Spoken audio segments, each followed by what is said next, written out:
चला इथे लक्ष द्या, महाराष्ट्राचे जे पहिले मुख्यमंत्री आहे त्यांचं नाव आहे यशवंतराव चव्हाण. आता या यशवंतराव चव्हाणांचा जो जन्म आहे ना तो सांगली जिल्ह्यातील देवराष्ट्र इथे झाला होता बरं का.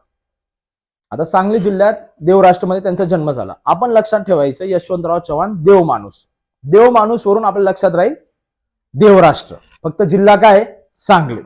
त्यांची जी समाधी आहे ती समाधी कराड सातारा येथे आहे बरं का.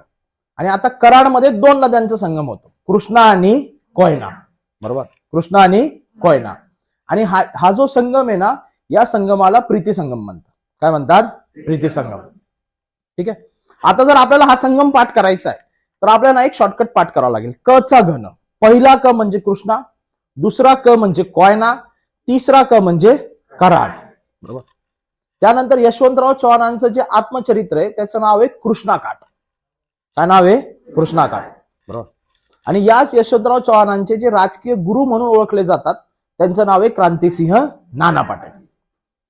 त्यासोबतच यशवंतराव चव्हाणांच्या नावाने नाशिक जिल्ह्यामध्ये एक युनिव्हर्सिटी स्थापन करण्यात आली, ज्या युनिव्हर्सिटीचं नाव आहे यशवंतराव चव्हाण मुक्त विद्यापीठ, ज्याची स्थापना 1989 साली झाली होती. आता आपण रॅपिड प्रश्न बघून घेऊया याच्यावर कसे प्रश्न येतात बघा.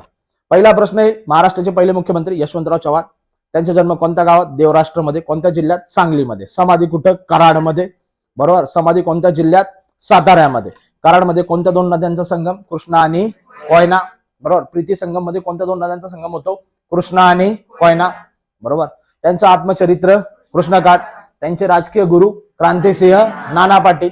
यशवंतराव चव्हाण मुक्त विद्यापीठ कुठे? नाशिकमध्ये. स्थापना कधी झाली? 1989. जर तुम्ही नाशिक जिल्ह्यामध्ये आले तर बेसिकली तुम्ही या पूर्ण डिटेलवर लक्ष ठेवा, कारण एक्झामिनर फक्त एवढं नाही विचारणार यशवंतराव चव्हाण मुक्त विद्यापीठ कुठे आहे, तो पूर्ण डिटेल विचारेल.